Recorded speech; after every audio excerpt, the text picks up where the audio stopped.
The dawn mist clung to the mountains of Hokate as Lord Hayato rode ahead of his men, unaware that betrayal waited among the trees. Riku, his most loyal warlord, remained just a few steps behind, scanning the forest with the instincts of a seasoned general. 4 decades, he and Hayato had fought side by side, binding their fates through countless battles. Riku could sense when death approached, yet on this morning, even he failed to detect the trap tightening around them. The ambush struck like lightning. Arrows rained from the cliffs. Gleaming spears burst through the fog. The warriors of the Kurosawa clan, long thought defeated, surged from both sides with a ferocity fueled by vengeance. Riku fought fiercely, cutting down enemy after enemy, desperate to reach his lord. But the enemy's formation was too tight, too deliberate, too perfectly executed to be coincidence. By the time Riku broke through, Hayato had already fallen. His once unbreakable katana lay shattered at his side, its blade splintered like the trust that had held their clan together. Hayato's final breath escaped with a whisper only Riku could hear. Someone from within. Riku knelt in the mud, holding his master's broken weapon. The forest still echoed with the clash of steel, but all he heard was the silence of loss. The loyal warlord who had once vowed to live and die for his master now felt his soul hollowing with a single purpose: revenge. With the ambush fading into the distance and the dead left unburied on the battlefield, Riku swore an oath. Whoever had orchestrated this betrayal would drown in their own blood, and the traitor clan would be hunted until none remained. Riku carried Hayato's broken katana back to the fortress, its pieces wrapped carefully in cloth as though the blade still possessed a living soul. The clan gathered in stunned silence when they saw the warlord return alone. Riku had always been a symbol of unshakable strength, but today his armor was torn, his hair disheveled, and his eyes filled with a chilling emptiness. Inside the Shrine of Ancestors, Riku placed the remnants of the blade upon a lacquered stand. A priest approached hesitantly. The katana broke because its master's spirit was unsettled, he murmured. Something dark tainted his final moments. Riku already knew. Hayato's dying whisper haunted him, someone from within. The ambush had been too precise, too well timed. Someone close to Hayato had revealed their route. Someone had ensured the Kurosawa clan struck when the Lord was most vulnerable. The war council convened, demanding answers. But Riku remained silent, staring at the broken blade. He knew this was no longer a matter for councils or discussions. This was personal. The traitors had stolen the one man who shaped his destiny. Now, he would become their doom. That night, Riku returned to the shrine. His reflection in the blade fragments appeared as a fractured version of himself. Loyalty splintered, honor wounded, heart blistered with vengeance. He clenched his fist around the hilt. "Master Hayato," he whispered, "your war does not end here. I will finish it, even if it costs me my life." The candlelight flickered, casting shadows of ancestors around him, as if urging him forward. Riku rose, the broken katana strapped to his back, and stepped into the night. The hunt had begun. Riku traveled south, following remnants of footprints, discarded arrows, and whispered rumors drifting between villages. The Kurosawa clan had resurfaced after years in hiding, and they left trails of terror wherever they moved. Burned houses, robbed peasants, kidnapped children. Each sign deepened Riku's resolve. In a rundown tavern beside the river, Riku confronted a bandit who had once served under the Kurosawa banner. The man trembled beneath Riku's gaze. They set a trap, a perfect one. They knew the route your lord would take. Someone from your fortress told them. Riku's grip tightened around the hilt of his sword. Who? The bandit swallowed. A messenger. But not just any messenger. A noble-born. Someone young. Before he could finish, a poisoned dart struck him in the throat. He collapsed, eyes wide, trying to speak his final truth. Riku spun around, sword drawn, only to see a shadow vanish across the rooftops. Another assassin sent to silence the truth. The conspiracy was deeper than he thought. Riku chased the shadow through alleyways, over rooftops, and across market stalls. Their movements were swift, trained, too elegant for a common killer. Finally, Riku cornered the hooded figure at the riverbank. The assassin drew a blade coated with dark venom. Lord Hayato's death was necessary, he hissed. He clung to outdated ideals. The new order requires sacrifice. Your new order will drown in its own blood, Riku growled, stepping forward. The assassin hurled smoke bombs and escaped into the night, leaving only one clue behind, a crest stitched into his sleeve. A crest belonging to Hayato's own clan. Riku returned to the fortress under the cover of darkness. He did not enter through the front gates but scaled the walls like a thief, wary now of every shadow. The crest he found on the assassin's garment belonged to the Hayato family branch, a noble lineage known for ambition and resentment. Inside the palace, he observed quietly from the rafters as two young nobles conversed in hushed tones. Lord Hayato was too soft, one whispered. The clan needs stronger leadership, the other agreed. And when the time comes, we will pledge loyalty to the new heir. New heir. The word struck Rika deeply. Hayato's son, Lord Renji, had not wept upon hearing of his father's death. He had stood silent, expression unreadable. Rika remembered thinking the young man looked less mournful and more calculating. As Rika moved closer to listen, the wooden beam beneath him creaked. The nobles looked up in alarm. Rika dropped down, pinning one against a pillar. "Tell me the truth," he demanded. "Who betrayed Hayato?" The noble choked. "It wasn't us. We only followed instructions." "Whose instructions?" The noble hesitated, terror in his eyes. "Lord Renji. He ordered us to support the Kurosawa movement from inside.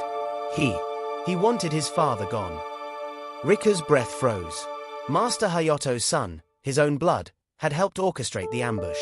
Rika released the noble in disgust, but before he could flee, Rika spoke coldly. "If he killed his own father, then what do you think he will do to those who serve him?" Fear consumed the young noble. But Rika felt something far deeper, devastation. Hayato had treated Renji with nothing but kindness. Why would a son betray a father? Rika left the palace silently, a storm raging in his heart. Rika traveled to Renji's personal estate, hidden deep in the misty mountains. The place felt lifeless, guarded by soldiers wearing blank expressions and moving with mechanical obedience. These were not loyal warriors, they were men who served out of fear. Inside the estate, Renji awaited him in a grand hall decorated with banners stolen from conquered villages. He reclined calmly on a throne-like chair, dressed in black robes embroidered with golden dragons. His eyes gleamed like those of a serpent. "Warlord Riku," Renji said with a thin smile. "I wondered how long it would take for you to discover the truth." Rika stepped forward, fury trembling in his voice. "You betrayed your father. Why?" Renji stood, his voice smooth but venomous. "My father ruled with nostalgia. Honor, compassion, mercy, old-fashioned ideals that kept our clan weak. The era of gentle leaders is over." "He loved you," Rika growled. "He caged me," Renji countered. "He wanted me to become a replica of him. But I want power that stretches across Japan." The Kurosawa clan understood this, so we made an arrangement. Rika felt his stomach twist. "You allied with the very clan that sought your father's destruction." Renji shrugged. "Their ambition matched mine. Together, we removed an obstacle, Hayato." Rika's grip tightened. "He was your father." Renji's smile widened. "And you were his dog." The insult sliced deeper than any blade. Before Riku could respond, dozens of armored soldiers entered, surrounding him. Renji spread his arms. "Kill him. Let him join my father in useless death." Rika's eyes narrowed. "I'll carve justice from your bones." The hall erupted into steel and fury. The soldiers lunged in perfect unison. Rika drew his blade, the steel singing as it sliced through the air. Sparks erupted with every clash. He moved like a storm, precise, deadly, relentless. But the enemy numbers were overwhelming. Rika parried one soldier's strike, drove his elbow into another's throat, and kicked a third across the hall. Still, more poured in, waves of armored warriors trained to fight without fear. Renji watched from above, amused. "Struggle harder, Riku. I want to see the legend squirm." Riku ignored him, focusing on survival.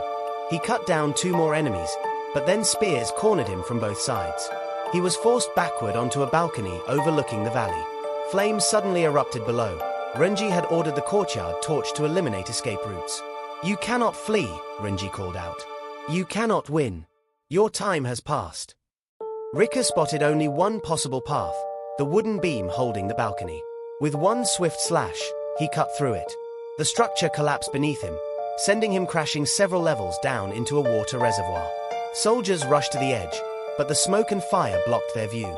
Rika surfaced, wounded and breathless, but alive. He used the waterway to escape deep into the mountains. His vision blurred from blood loss, but one truth remained sharp as a blade. Renji had to die.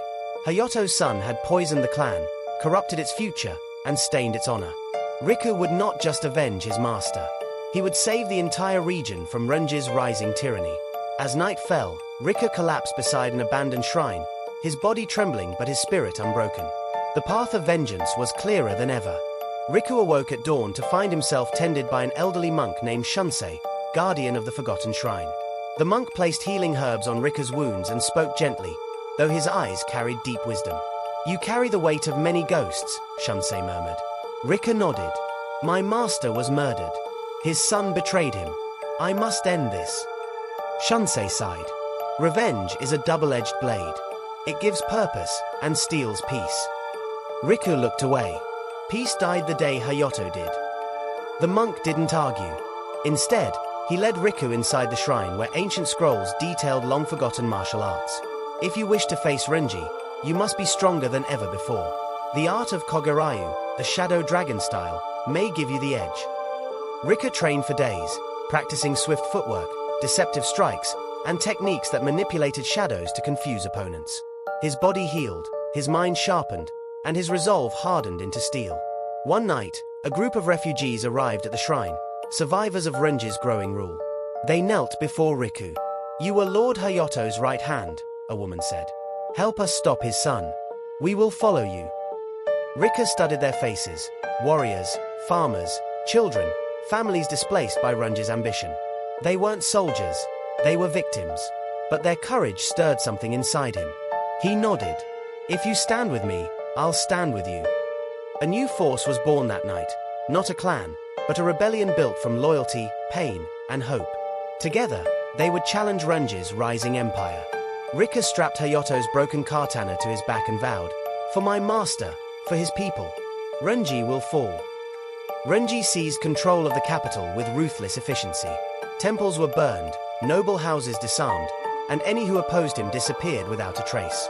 He renamed the capital Shiranui, meaning white flame, a symbol of his new reign. From atop the fortress tower, Renji gazed over the city with satisfaction. "Father wanted harmony," he whispered. "I bring dominance."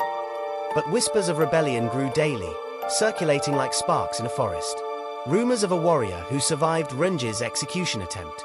A man carrying a shattered katana. A warlord reborn from the ashes. Riku. Renji ordered his spies to hunt the rebel leader, though he never admitted the fear gnawing at him. Deep down, he knew Riku would return, stronger, angrier, unstoppable. And he was right. Riku's forces approached the capital silently, moving through the forests under cover of heavy storm clouds. Farmers carried pitchforks, former soldiers wielded rusted spears, monks held wooden staffs, an army without polish but overflowing with fury. Their signal was simple: 3 torches lit on the hill overlooking the capital. When the flames ignited, the rebellion surged forward. Riku led the charge, slicing through Renji's guards like a vengeful shadow. The Kogarayu techniques allowed him to move unpredictably, appearing where enemies least expected, striking before they could react. Lightning split the sky as the rebels stormed the gates. The final battle for the future of the clan had begun. Renji watched from the tower window, eyes narrowing. "So, the ghost returns," he whispered. "Good. I want to kill him myself." The fortress halls became a battlefield of clashing steel and roaring flames. Riku fought his way upward, cutting through Renji's elite guard. Each step forward felt like another step toward destiny. Reaching the throne room, Riku pushed open the massive doors and froze. Inside, Renji stood beside someone Riku never expected to see. General Keed, the very officer who helped train Riku years ago. A man Riku once trusted as a brother. Keed smirked. "You finally made it." Riku's stomach twisted. You helped Renji betray Lord Hayato." Keed nodded shamelessly. "Hayato favored you. Always you. I was meant to be his successor, not some adopted stray he pulled from a battlefield." "So you murdered him?" Riku growled. Renji stepped forward. "Keed gave me what I needed: access to military routes, internal secrets, and the loyalty of the battle-hardened. Together, we built a future free of my father's cowardice." "Your father was an honorable man," Riku spat. "You are nothing but shadows of greed." Keed unsheathed the long crimson blade. "Enough talk. Your story ends here." The duel erupted with terrifying force. Keed moved with deadly precision, a perfect counter to Rika's every strike. Renji watched from the throne, enjoying the spectacle. But Kid had underestimated one thing, Rika's pain.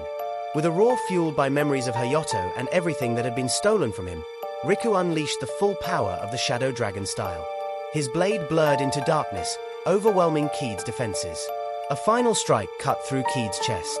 The general fell to his knees, gasping, "It should have been me." Rika stepped past him toward Renji. Only one betrayal remained to be avenged. Rain began falling through the shattered roof of the throne room, lightning flickering across Renji's face. The young lord drew his father's stolen sword, a pristine katana that once symbolized Hayato's honor. Now, it was corrupted in Renji's hands. "Riku," Renji whispered, "you should have died in the mountains. But I admit, this ending is more poetic." Riku unsheathed the broken katana strapped to his back. Its splintered blade glimmered faintly, untouched by time, still carrying Hayato's spirit. Renji laughed. "You think you can beat me with that relic?" Rika's eyes sharpened. "This isn't a weapon. It's a promise." Their swords clashed, the impact shaking the throne room. Renji's strikes were fueled by fear and desperation, while Rika fought with unbreakable purpose. Each hit rang with the echo of past loyalty and shattered trust. Renji lunged wildly. "Father chose wrong. He should have seen me. I am the future." "You're nothing like him," Rika replied. "He led with honor. You lead with greed." Rika caught Renji's strike, twisting his wrist. The pristine katana flew from Renji's grip. Rika then drove Hayato's broken blade into Renji's chest, not killing him instantly, but forcing him to face judgment. Renji gasped, eyes wide. "Father, would he have forgiven me?" "No," Rika whispered, "but he would have mourned you." Renji collapsed, his ambition dissolving into silence. Outside, the rebellion's forces stormed the fortress, cheering as the tyrant fell. But Riku did not celebrate. He simply knelt beside Renji's body, mourning the son Hayato once loved. As dawn rose, Rika placed the broken katana on the throne. "Master," he murmured, "justice is done." With his vengeance fulfilled and his spirit weary, Rika walked away from the fortress and into legend.